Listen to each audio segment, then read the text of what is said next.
জিন জ্বলে পুড়ে ছারকার হয়ে যাবে।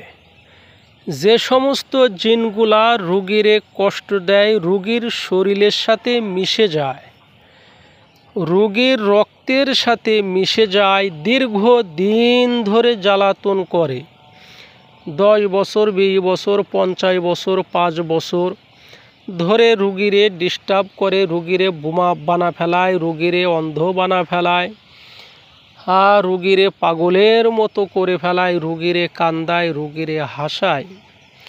তো এই সমস্ত জিন ছোট্ট একটি কোরআনের আয়াতে জ্বলে পুড়ে শেষ হয়ে যাবে। তার আগে বন্ধুরা, যদি আপনারা আমার কথায় কাজ করতে চান, এটা একটা অনুমতি লাগে, ইজাজত লাগে, উস্তাদের দোয়া লাগে। যারা আপনারা এই কাজটা করবেন অবশ্যই কমেন্টে আমার কাছ থেকে অনুমতি নেবেন, কমেন্ট করবেন।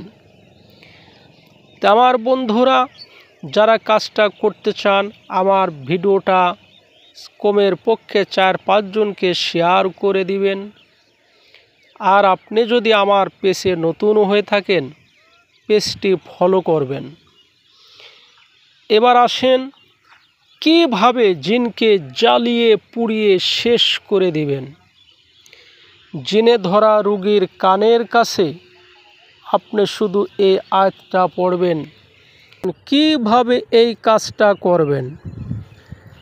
এই কোরআনের আয়াতটি জিনে ধরা রোগীর কানের কাছে পড়বেন।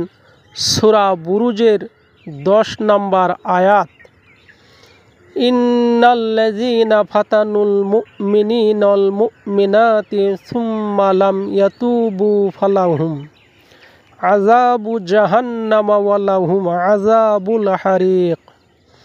এই আয়াতটা একটু বেশি বেশি করে জিনে ধরা রোগীর কানের কাছে পড়বেন, দেখবেন জিন জ্বলে পুড়ে ছারকার হয়ে গেছে। তা আমার বন্ধুরা, আপনারা অনুমতি ছাড়া কোনো সময় কাজ করবেন না, তাহলে ক্ষতি হয়ে যাইতে পারে। যারা কাজ করবেন অবশ্যই কমেন্ট করে আমার কাছ থেকে অনুমতি নেবেন।